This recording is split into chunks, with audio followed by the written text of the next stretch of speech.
Welcome to Heartspeak Podcast, episode 291, Dancing with the Dragon. Well, hello there, wherever you are in the world. I hope you're doing well, and thank you for letting me back into your life and sharing what I feel is the wisdom of the day. So, did you have any interesting experiences around the 20th of April when Jupiter and Uranus came together in Taurus?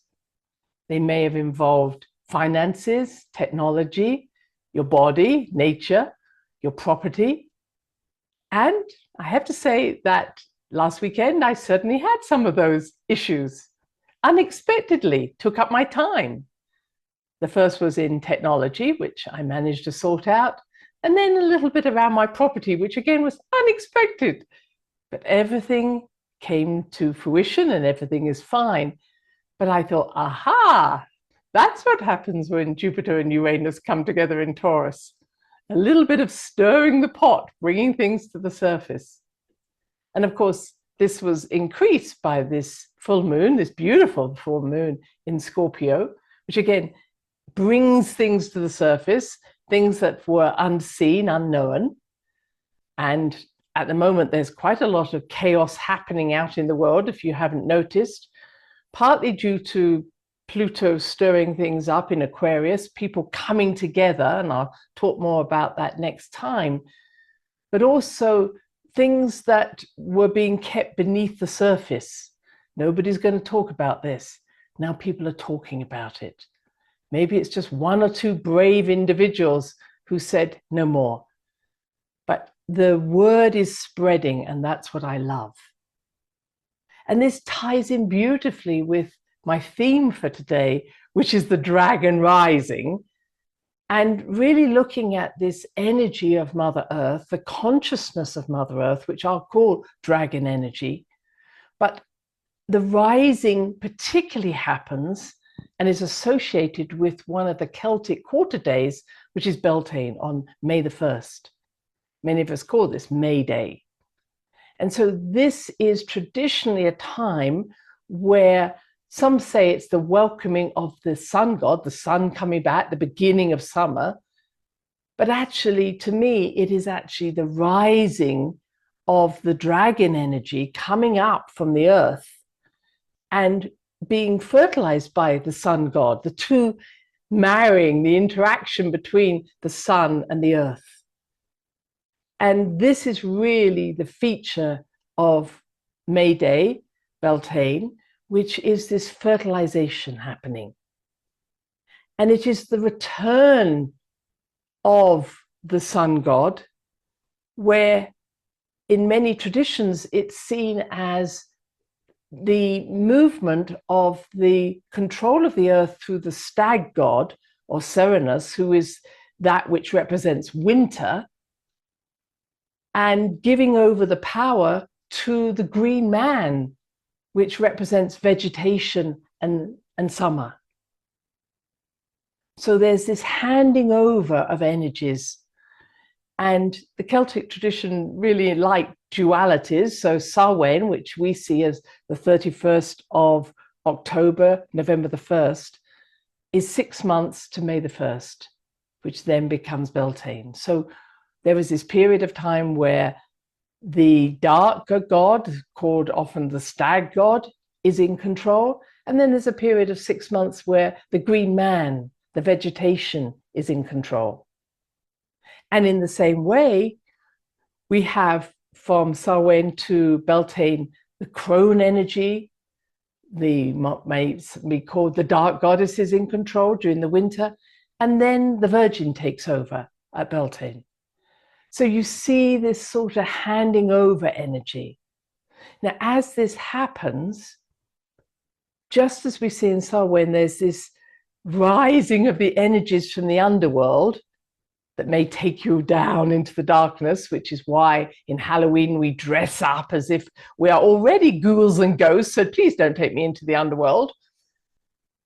It is similar at the time of Beltane, where it's not about being taken down into the underworld, but the veil between the worlds is extremely thin at this time.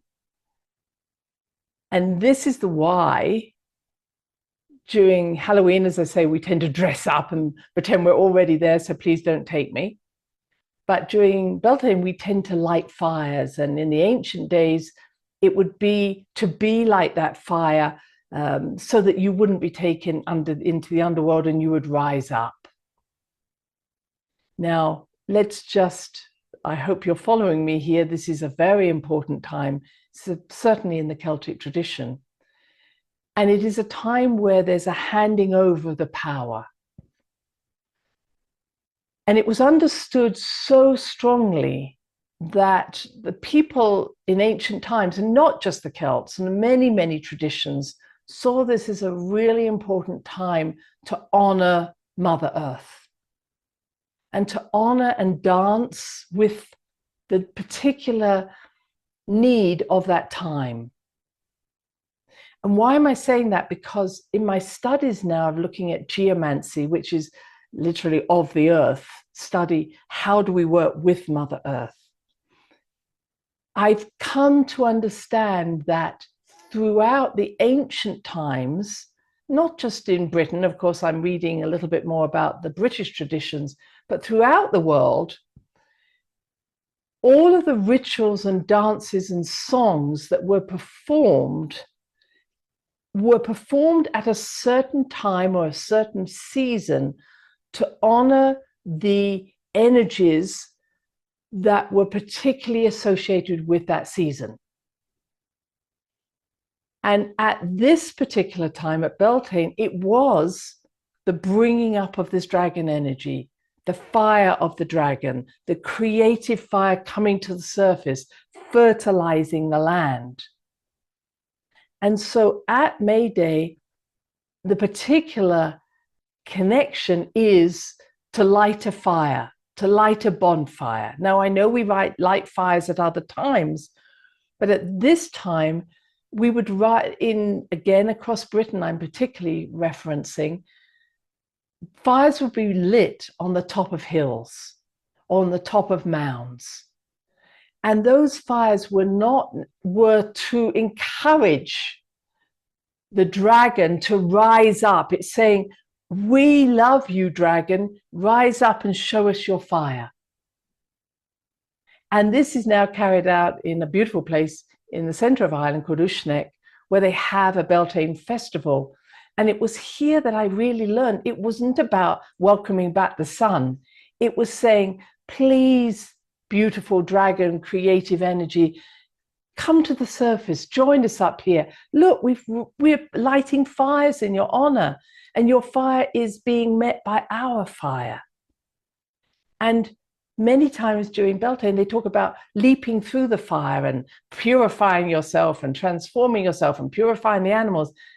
But truly, I sense it was more about, I am the fire. I dance in the fire.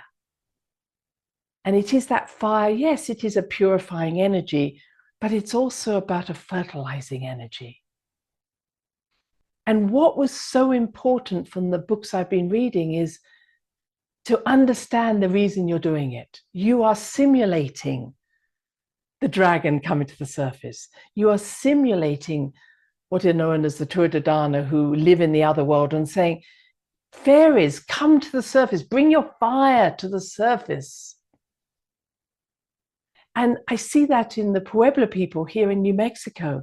They have their different ceremonies, might be representing a deer, or it might be representing an eagle, and their dances are spectacular. They dance in these costumes where the men and women literally look as if they are a deer. They prance like a deer, or they soar like a eagle. And they understand that this isn't just saying, oh, isn't that nice? They look as if they're deer. This is saying is when we honor the particular season, we honor what we're doing, and the season that's going to bring fertility or rain or insight, and we wear the costume and we say, I am this, the earth responds in a certain way, in a positive way. And reading some of the books by John Michel and others who say, we've forgotten all of this. And I've, been around people who even do the wrong ritual on the wrong day. And I go, this is the wrong ritual. You can't just say, we're going to do this ritual because we fancy doing it. This is not right. If you're going to do the rituals, understand the seasons, the movement of the moon, the movement of the sun, the movement of the earth, what is needed at this time. And also understand how certain religions, especially Christianity, has sort of sent it into a wrong direction, as I mentioned at Easter, where they've sent it towards the full moon rather than the new moon. So recognizing the power of the earth to meet our needs at this time is fantastic. So if you want your garden, your flowers in your garden to bloom, act as if you're bringing this fire up. Do a little dance, do a little song, play a little pipe. And that's what the ancient people understood. Light a fire, like a candle. Recognize that the whole reason for building a bonfire or bringing fire was to actually encourage the fire to return to the earth. And that's what we call dragon energy. It's the Mother Earth's creative energy that comes, or the magnetic energy that comes from her liquid core. If I'm going to be precise about this, this is not some negative energy. This is what brings fire and life to our earth and to us as people. And we as people have the ability to be the transformers. So when we dance and we sing in certain tunes and dance a particular rhythm, we're actually acting out the intelligence of the earth, the creativity of the earth, and that fertilization that can occur between the above and below. We are the creative intermediaries. Hope I'm getting you excited. And this is why in Aborigine cultures, for instance, you may know about song lines, but also the mythology of the Aborigines in Australia is that different animals came to the surface or came from the skies, and they created everything all across the Australian continent. And so where you meet different people in Australia, they are handling or holding the energy of a particular animal, a particular mythology, a particular song, but together they create the whole story. I love that idea. It's like, what is it that where you're living, what animal do you symbolize? What tree, perhaps? What is specific to your area where you live that you are choosing to live where you are so that you symbolize this particular energy and that you're singing it alive, you're dancing it alive, you're moving it alive? So let's just come back to Beltane for a short time. So here we have this idea that as we light the bonfires and the beacons on the hills, that we are asking this beautiful fire energy to come to the surface. And we're asking, when it does, that there will be a fertilization between the sun and the earth. So this is a time of fertility. And what is fertilization? It is the creation of something new in the outside world. So what does this mean to me and you? Well, after the winter solstice, and I appreciate that some of you may be listening who live in the southern hemisphere, but I'm speaking just now as if I'm a northern hemisphere person. After the winter solstice, we start to bring into our being a new idea. And this is similar to a woman after her period. She starts to develop a new egg. She doesn't fertilize it. A new egg starts to grow. We could call this the day after the dark moon. So in other words, after a new moon, something starts to stir in us. And then we come to February the 1st in terms of the Celtic tradition. And this is that stirring in our womb. So we've got that new idea. We're putting it in our womb, in our consciousness, and we're starting to bring early fire to it. Now that fire is not like the Beltane fire. It's as if we're like, oh, this could be interesting. Oh, this could be fun. So there's something that we're like, oh, I could go along with this idea. Yes. And that happens at Imbolc.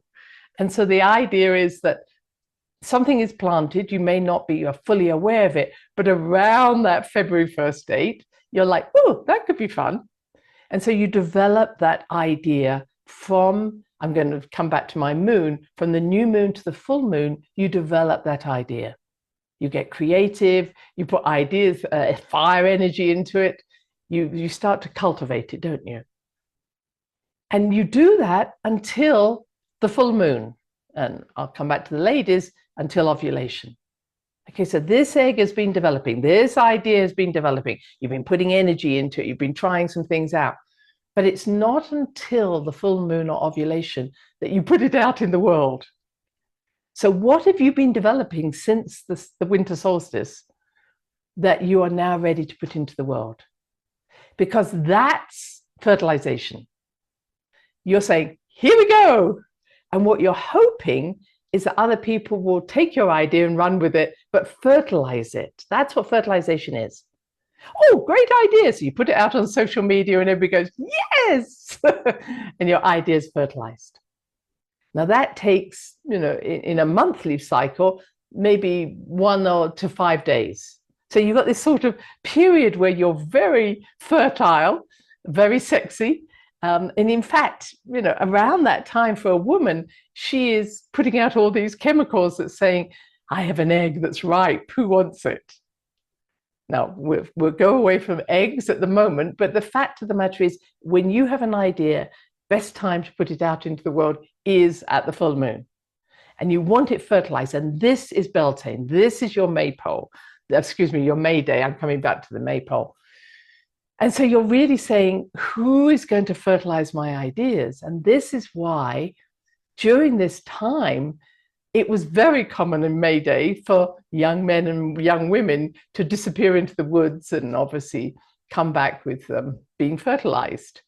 And this is really how it got a lot of its knowledge about people say, oh, this is a bad time. People are sexually not a bit promiscuous, if we want to say it. But it was that energy.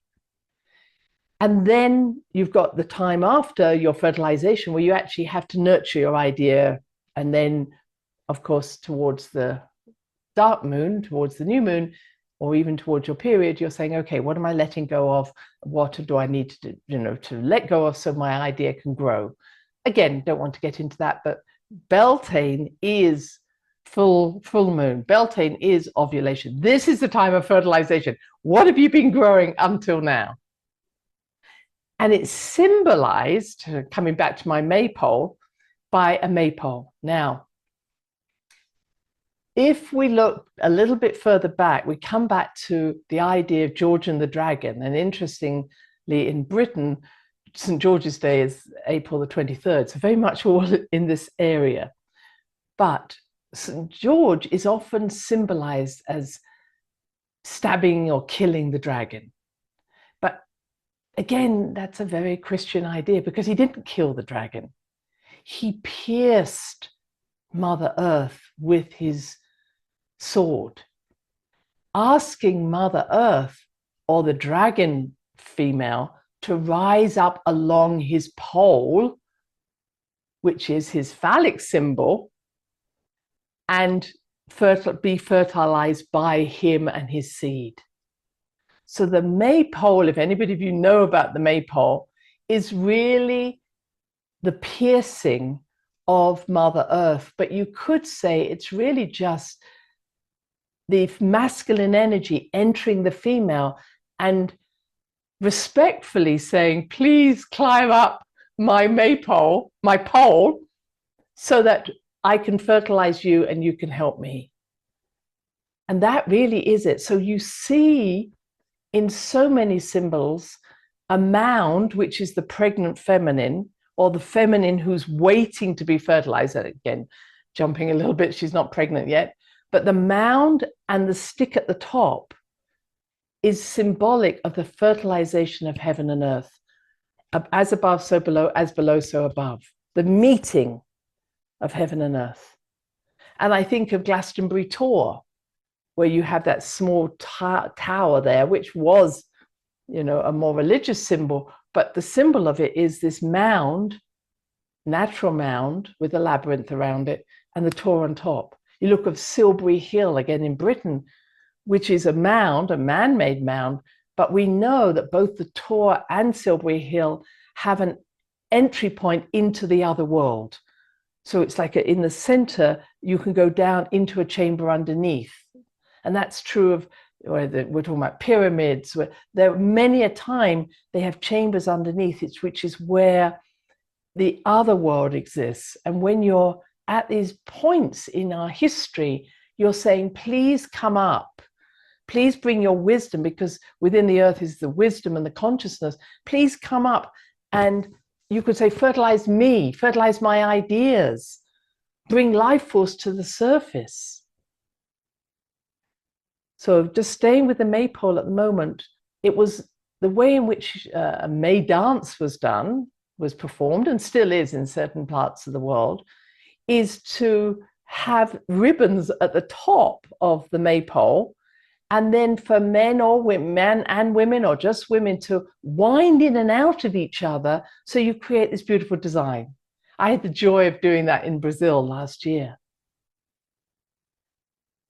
But the symbol of the winding in and out, the spiraling in and out, is the symbol of the dragon, the serpent. It is also the symbol of our DNA. So what you're doing is inviting and energizing of our own energy as we weave in and out. So every time we do anything that weaves in and out, we're literally bringing heaven onto earth within our own beingness. You might know it has the same symbolism in the Kundalini. The Ida and the Pingala, they wind around each other. When they wind around, there's a fertilization, an interaction that says, I'm enlightened, I'm fertilized, I'm here. I'm getting excited. So the maypole dance, where they wind in and out, eventually where all the ribbons are around the pole, is asking and inviting the dragon to rise up along the pole, so that there is this fertilization. So what else can we do on May Day? Well, many speak about going out, if there is dew on your ground, and washing your face in the dew, washing your hands. Again, recognizing the dew is a combination of the water of the atmosphere meeting the earth. Walking barefoot on the earth at that time, letting that dew, that water, bring new consciousness into your body. You can burn a candle yourself. You can put a bonfire in. You can do whatever you want to make sure the energy moves. So again, if you're going to do a dance, make it one that's spiraling or turning. Turn yourself. But what you're doing is saying, I recognize this is this sacred time. And even if you live in the Southern Hemisphere and it isn't appropriate for you, this is a great time to do this. So I understand when I was in Brazil, this wasn't necessarily the beginning of their summer, it was the beginning of their winter. But we brought the dragon up in a way that would honor her at that time. This is so exciting to me, that we are forgetting, or we have forgotten, the reason we walk on the earth, the reason we dance on the earth, the reason we might have dancers or singers on the earth. We get so caught up in, am I singing well? Am I dancing well? The more we understand the seasons and the interconnectedness between the seasons and the earth and the sky and the cosmos, the more we bring nourishment to the earth. And so we may see the land getting drier or less nurtured. And we might say, oh, it's due to pesticides, whatever, but actually it's due to our lack of connection to earth, a lack of connection to dance on her, to invite the different qualities of her to rise up at this time. The time of abundance, the time of fertilization, the time of harvest, the time of winter. All of these have a dance, all of these have a song. And whether you're doing this just in your own little world or for the bigger world, I bless you. And I say, have a fabulous Beltane, May Day, fertilization. But let this be a time where you shine as heaven and earth come together and the dragon is moving within you. Until next time, bye-bye. Thanks for listening to the HeartSpeak podcast with Dr. Christine Page. Please check out all HeartSpeak episodes in the podcast archive section on www.christinepage.com. HeartSpeak is also available on iTunes, Spotify, Google Podcasts, Tumblr, and now playing on Amazon Music and iHeart Radio. You can also watch the archive podcast on Christine's channel, on YouTube, and now on Rumble. Connect with Christine on Instagram, LinkedIn, and Facebook group, The Great Mother Calling. Do share with family, friends, colleagues. Join us next time for another edition of HeartSpeak.